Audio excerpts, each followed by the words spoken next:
Malam itu, ketika suara tangisan bayi menggema di sudut kamar yang pengap, aku menatap kosong pada foto istriku yang jauh di negeri orang. Senyum di wajahnya seolah menenangkan, tapi hatiku justru diguncang oleh pilihan yang akan kuambil, pilihan yang bisa mengubah segalanya. Aku tahu, satu langkahku ke depan bisa menjadi awal dari kebahagiaan, atau justru kehancuran. Namun, apakah aku benar-benar siap menanggung konsekuensi dari keputusan ini?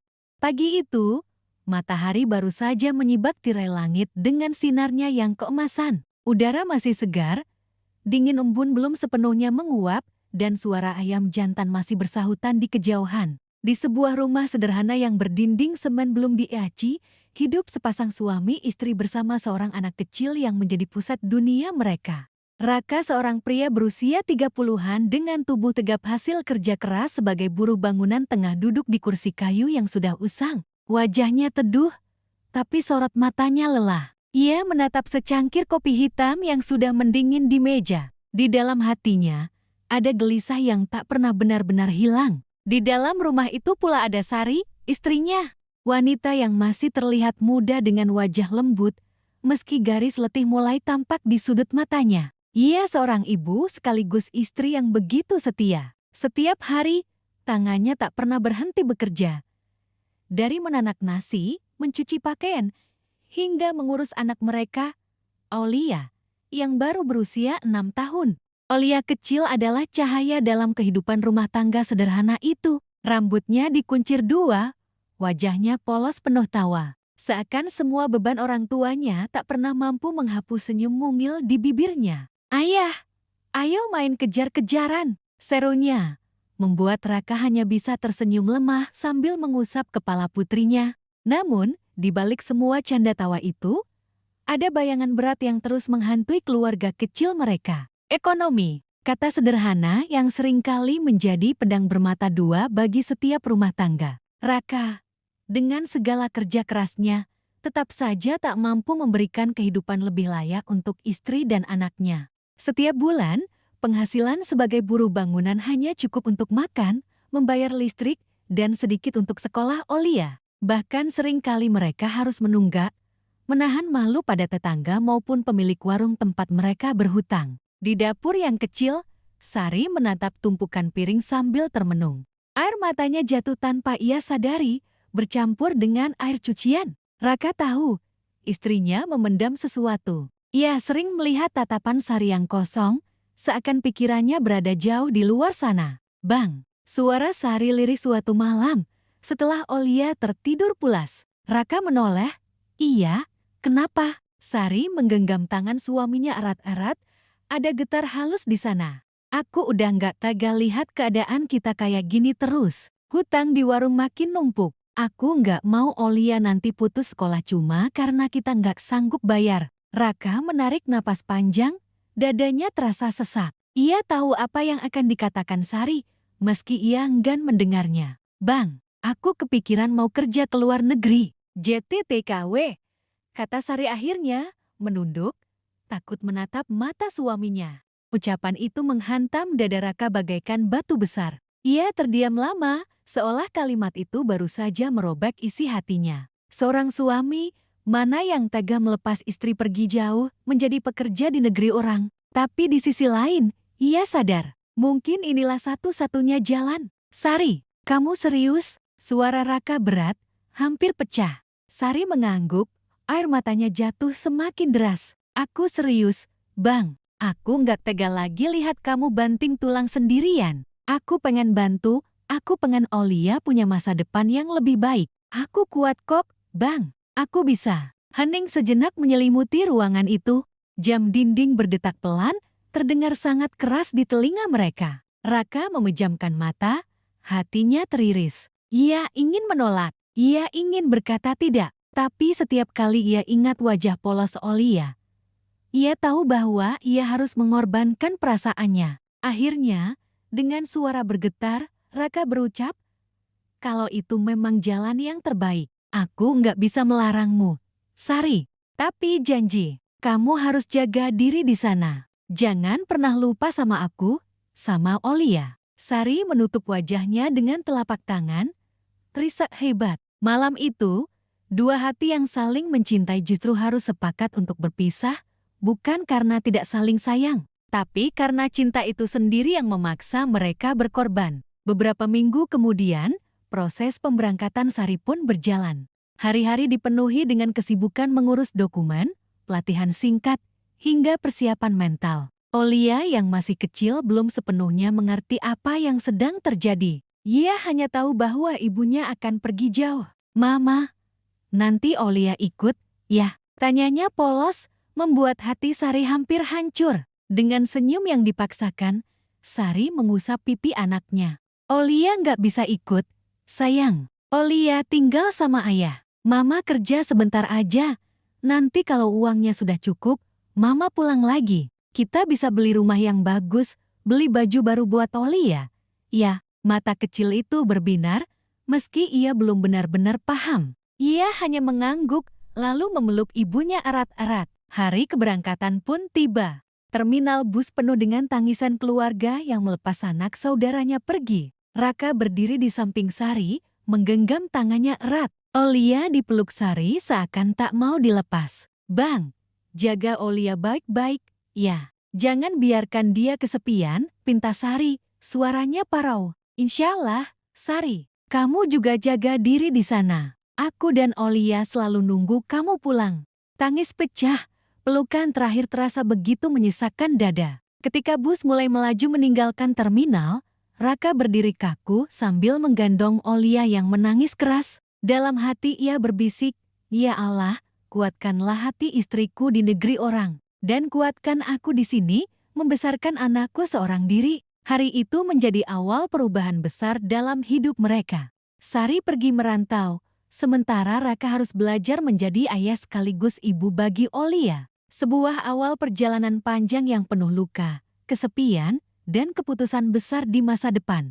Hari-hari pertama tanpa Sari bagaikan mimpi buruk bagi Raka. Rumah sederhana itu terasa jauh lebih sunyi daripada biasanya. Piring-piring yang dulu ditata rapi oleh tangan istrinya kini sering menumpuk di dapur. Lantai yang biasanya mengilap karena setiap pagi dipel lantai, sekarang sering berdebu karena Raka sibuk bekerja sambil mengurus Olia. Setiap kali ia pulang dari proyek bangunan dengan tubuh penuh keringat dan tangan berbalut kapalan, ia langsung disambut wajah mungil putrinya. Olia, dengan polosnya, selalu bertanya hal yang sama. "Ayah, Mama kapan pulang?" Pertanyaan sederhana yang selalu menancap tajam di hati Raka. Ia terdiam sejenak, lalu memaksa bibirnya tersenyum. "Sebentar lagi, sayang. Mama kerja dulu, biar nanti Olia bisa punya boneka baru, ya." Olia pun mengangguk, lalu berlari kecil sambil tertawa. Ia belum mengerti apa arti kerja di luar negeri. Yang ia tahu, mamanya pergi dan belum kembali. Malam-malam menjadi waktu paling berat bagi Raka. Ketika Olia tertidur, ia duduk sendirian di ruang tamu, menatap kosong pada foto keluarga kecil mereka yang tergantung di dinding. Foto sederhana itu diambil saat Olia ulang tahun ke-5. Senyum Sari begitu tulus, matanya berbinar penuh harapan. Raka selalu menatap foto itu dengan dada sesak. "Sari, kamu di sana kuat nggak? Kamu makan cukup nggak? Kamu tidur nyenyak nggak? Jangan sampai kamu sakit, ya?" Batin Raka terus berdoa. Hari berganti minggu, minggu berganti bulan. Sesekali Sari menelpon, suaranya terdengar jauh tapi penuh semangat. "Bang, aku kerja di rumah majikan yang baik. Mereka nggak kasar. Aku bisa kirim uang bulan depan. Tolong jaga Olia, ya?" Suara itu membuat hati Raka sedikit lega. Namun, setelah telepon ditutup, rasa sepi kembali menghantam dirinya. Sebagai seorang pria, ia merasa ganjil. Tetangga-tetangga sering menatap aneh, bahkan bergumam, "Itu suami ditinggal istri ke luar negeri. Laki-laki tapi kerjaannya ngurus anak aja.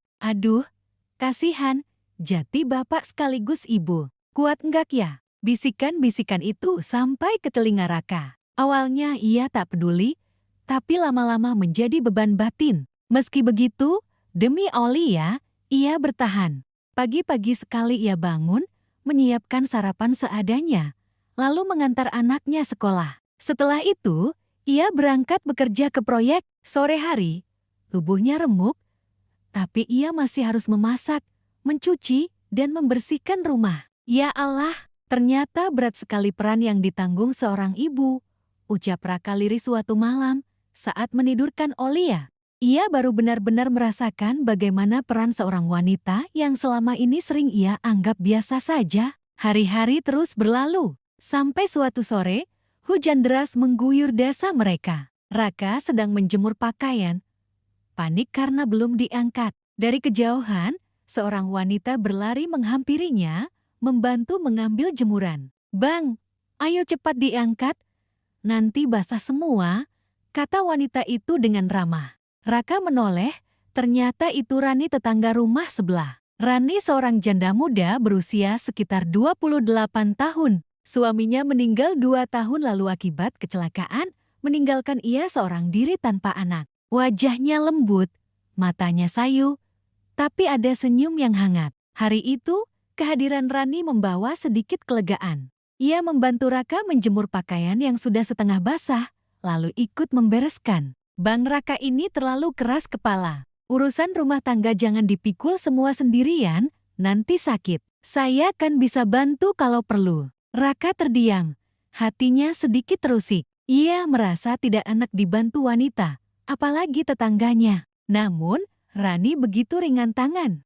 Bahkan beberapa kali mengantar makanan untuk Olia saat Raka terlambat pulang kerja. "Ayah, Tante Rani baik ya? Olia suka kalau ada Tante Rani," ucap Olia polos sambil tersenyum. Kalimat itu membuat hati Raka campur aduk. Ia tahu Rani baik, ia tahu niatnya tulus, tapi di lubuk hati terdalam, ia takut kebersamaan itu berubah menjadi sesuatu yang lain. Beberapa bulan kemudian, Sari rutin mengirim uang hasil kerjanya. Setiap kali uang itu sampai, Raka menitikkan air mata. Ia tahu betul, setiap lembar uang itu dibayar dengan keringat dan air mata istrinya yang bekerja keras di negeri orang. Namun, meski uang datang, hati yang kosong tetaplah kosong. Setiap malam, setelah Olia tidur, Raka hanya bisa duduk menatap langit-langit rumah. Kesepian mulai menjerat perlahan-lahan, seperti lilitan tali yang makin kencang dari waktu ke waktu. Di saat itulah, Rani semakin sering hadir. Ia tak hanya membantu mengurus rumah, tapi juga menjadi tempat Raka berbagi cerita. Obrolan-obrolan ringan di teras rumah berubah menjadi percakapan panjang yang mengalir hangat. "Bang Raka itu kuat ya, saya nggak bisa bayangin kalau di posisi abang, ngurus anak sendirian. Salut saya," ucap Rani suatu malam sambil menatap langit yang penuh bintang. Raka tersenyum samar. "Kuat, saya ini kadang hampir nyerah, Neng. Kalau bukan karena Olia, mungkin saya udah nggak sanggup." Rani menatapnya dengan mata berkaca-kaca. Ada kehangatan yang terasa berbeda di sana. Dan sejak malam itu, ada sesuatu yang tak terucap mulai tumbuh di antara mereka. Bukan hanya rasa iba, tapi sesuatu yang lebih dalam. Sesuatu yang belum disadari Raka sepenuhnya. Di sisi lain, di negeri jauh, Sari justru berjuang mati-matian. Ia menahan rindu, menahan lelah, hanya agar keluarganya bisa hidup lebih baik. Ia tak pernah tahu bahwa perlahan-lahan, sesuatu sedang berubah di rumah yang ia tinggalkan. Hari-hari terus berlalu. Sudah hampir 2 tahun Sari bekerja di luar negeri. Raka mulai terbiasa menjalani rutinitas sebagai ayah sekaligus ibu bagi Olia. Ia bangun pagi menyiapkan sarapan, mengantar anaknya ke sekolah, bekerja seharian di proyek bangunan, lalu pulang dalam keadaan letih untuk kembali mencuci piring, mengepel lantai, bahkan menidurkan Olia sambil membacakan dongeng.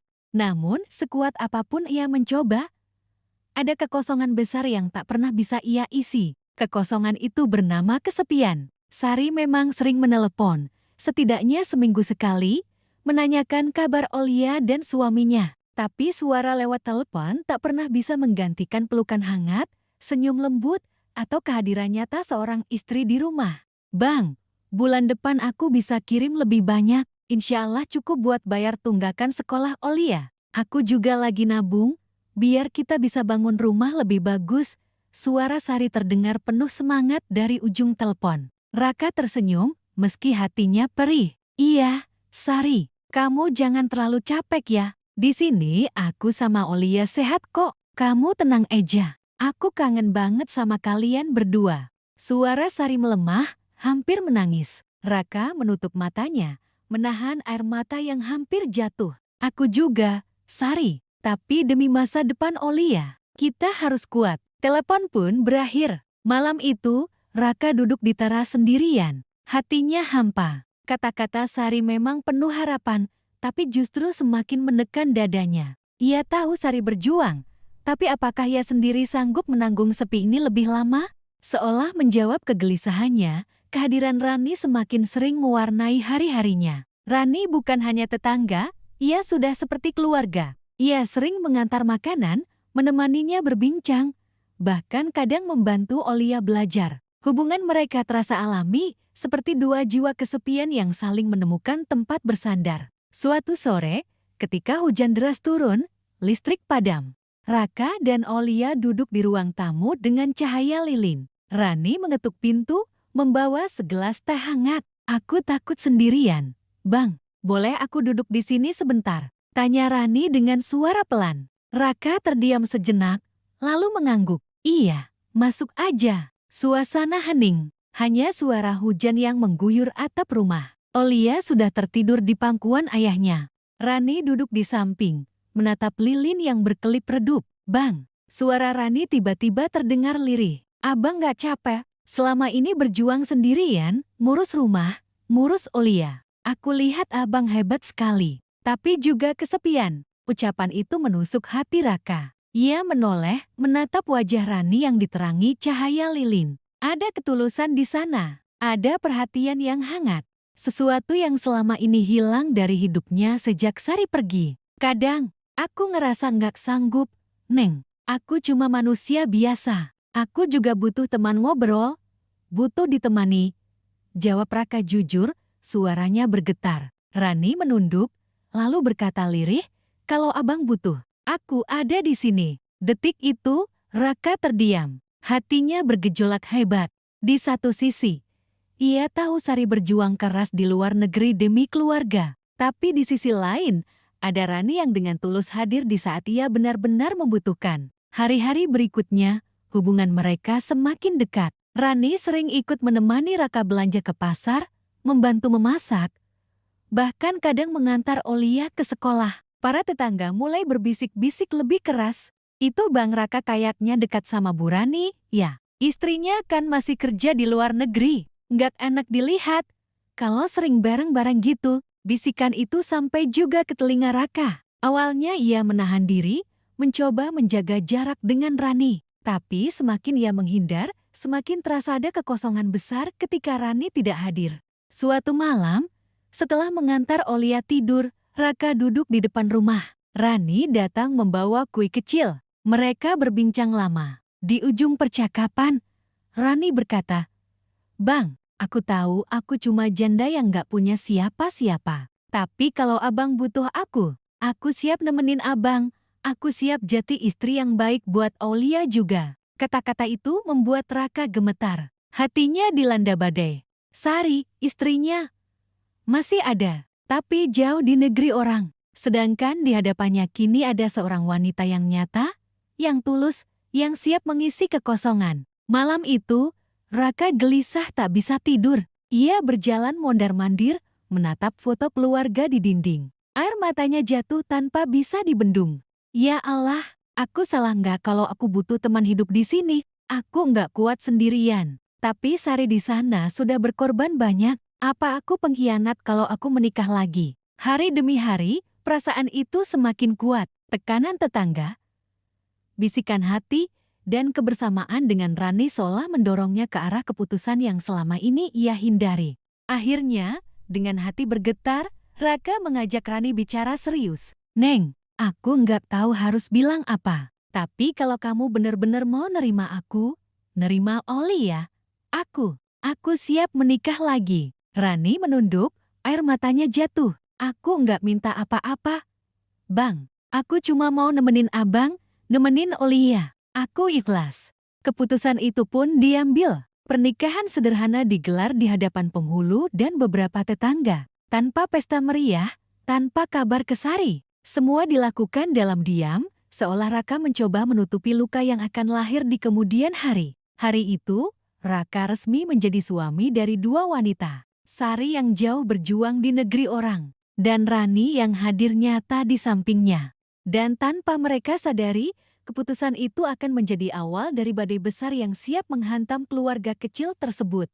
Pagi itu, langit tampak cerah. Angin berhembus lembut, seolah membawa kabar gembira. Di pelabuhan kedatangan, deretan bus dari bandara satu persatu berhenti. Orang-orang dengan koper dan tas besar turun, wajah mereka penuh harap. Ada yang berlari memeluk anaknya, ada yang menangis dalam pelukan suami, ada yang langsung sujud syukur di tanah. Di antara keramaian itu, tampak Sari. Tubuhnya sedikit lebih kurus dari sebelumnya, kulitnya lebih legam karena sering bekerja di bawah terik matahari. Namun, sorot matanya memancarkan semangat yang sama semangat seorang ibu yang pulang membawa harapan baru untuk keluarganya. Tangannya menggenggam erat sebuah koper besar berisi oleh-oleh untuk Olia, juga amplop tebal hasil tabungan bertahun-tahun. Senyum tak pernah lepas dari bibirnya. Ia sudah membayangkan bagaimana wajah suami dan anaknya ketika ia muncul di depan pintu. Aku pulang, Bang. Aku pulang, Olia. Kita bisa hidup lebih baik sekarang. Batinnya penuh keyakinan. Sari menumpang taksi menuju rumah. Sepanjang jalan, matanya berkaca-kaca. Ia membayangkan pelukan Olia, senyum Raka, dan malam-malam hangat yang akan kembali ia rasakan. Semua lelahnya bekerja di negeri orang serasa terbayar lunas hari itu. Namun, saat tiba di depan rumah, langkah Sari terhenti. Dari luar pagar, ia melihat pemandangan yang membuat jantungnya hampir berhenti berdetak. Di teras rumah, Raka duduk bersama seorang wanita. Mereka tampak begitu akrab, bahkan wanita itu sedang memangku Olia sambil menyuapkan makanan ke mulutnya. Olia tertawa riang, memanggilnya, Tante Rani, enak banget. Sari membeku, nafasnya tercekat, koper di tangannya hampir terjatuh. Ia berdiri kaku, menyaksikan kenyataan yang tak pernah ia bayangkan. Ya Allah, ini apa? Siapa wanita itu? Kenapa dia bersama anakku? Kenapa dia duduk di samping suamiku dengan begitu dekatnya? Gumam Sari, suaranya bergetar hebat. Ia akhirnya memberanikan diri masuk. Pagar berderit saat dibuka. Raka menoleh, matanya langsung melebar. Wajahnya pucat seketika. Sari, suara Raka tercekat, seakan tak percaya. Olia yang mendengar suara itu langsung menoleh. Mama, teriaknya girang, lalu berlari ke arah ibunya. Pelukan hangat antara ibu dan anak pun pecah. Olia menangis terseduh-seduh dalam dekapan Sari. Mama pulang. Olia kangen banget. Sari membalas pelukan itu dengan air mata yang mengalir deras. Iya, sayang. Mama pulang. Mama kangen juga. Kangen banget sama Olia. Namun, kebahagiaan itu hanya bertahan sekejap. Tatapan Sari kembali pada Raka dan pada wanita di sampingnya. Bang, siapa dia? Tanya Sari dengan suara parau. Matanya bergetar penuh luka. Raka terdiam. Tenggorokannya kering. Rani yang duduk di kursi hanya bisa menunduk, wajahnya pucat pasi. Jawab, Bang, siapa perempuan itu? Kenapa dia ada di rumah kita? Kenapa dia bersama anak kita? Suara Sari meninggi, penuh amarah bercampur tangis. Raka menghela napas panjang, lalu menatap istrinya. Sari, aku minta maaf. Aku sudah menikah lagi. Dek, ucapan itu bagai petir yang menyambar tepat di telinga Sari. Tubuhnya limbung, hampir jatuh jika tidak berpegangan pada koper. Kamu bilang apa, Bang? Suaranya lirih, bergetar. Kamu menikah lagi.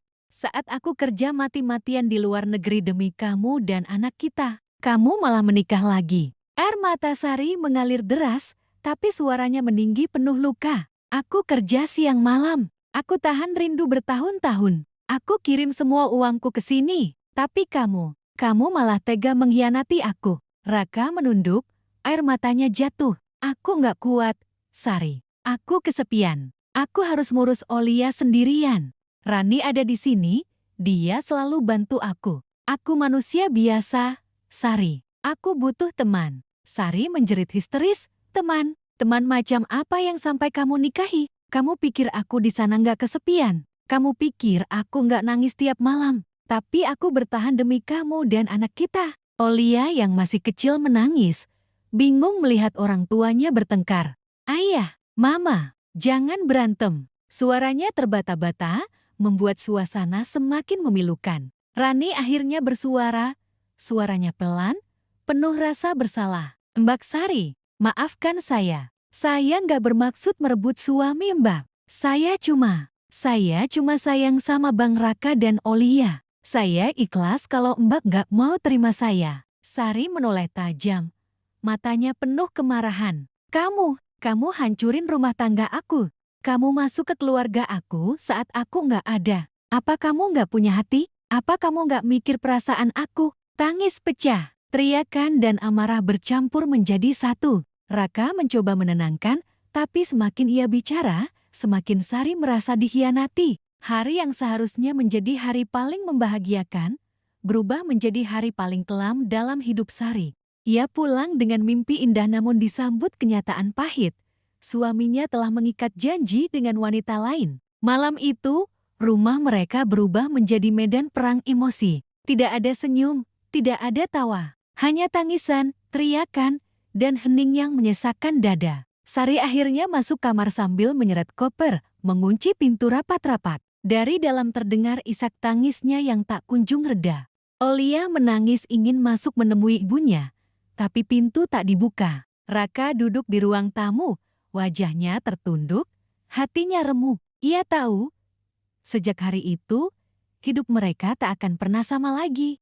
Hari-hari setelah perceraian itu berjalan seperti mimpi buruk yang tak kunjung usai. Aku, pria yang dulu sempat bermimpi sederhana, punya istri setia, anak yang tumbuh sehat, dan rumah yang selalu hangat, kini harus menelan kenyataan pahit semua itu hancur berantakan dalam sekejap. Rumah yang dulu dipenuhi suara tawa kini hanya dipenuhi sunyi. Meja makan panjang itu sepi, kursi-kursinya dingin. Bahkan aroma masakan favorit yang dulu sering aku buat sudah lama tak tercium lagi. Aku berusaha tetap bertahan, mencoba merajut kembali kepingan hati yang hancur, tapi setiap kali melihat wajah anakku, luka itu kembali menganga. "Pak, Mama kapan pulang?" tanya anakku. Matanya jernih penuh harap. Pertanyaan sederhana, tapi jawabannya seperti belati yang menusuk dadaku. Aku hanya bisa tersenyum kaku, mengusap kepalanya, dan berkata lirih, "Mama sibuk kerja di luar negeri, Nak. Doakan saja Mama sehat di sana." Padahal di hatiku, aku tahu, mamanya sudah tak akan pernah kembali seperti dulu. Hubungan kami sudah berakhir, dan yang tersisa hanyalah bekas luka yang dalam. Waktu terus berjalan. Kabarnya kadang masih kudengar lewat telepon dari keluarganya di kampung. Katanya, istriku sudah membangun rumah baru di tanah kelahirannya dengan gaji yang ia tabung sebagai TKW. Ada kabar pula ia sudah menikah dengan pria lain di sana. Aku terdiam lama saat mendengarnya. Antara percaya atau tidak, aku tak ingin lagi mengejar kebenaran. Bukankah aku juga pernah melakukan kesalahan yang sama? Bukankah aku juga pernah mencari kebahagiaan di luar rumah ketika ia sedang berjuang jauh? Bedanya, aku melakukannya karena ego dan kesepian, sementara dia melakukannya mungkin karena patah hati akibat ulahku sendiri. Aku tahu, mungkin aku bukan lagi lelaki yang pantas untuknya. Malam-malamku kembali panjang.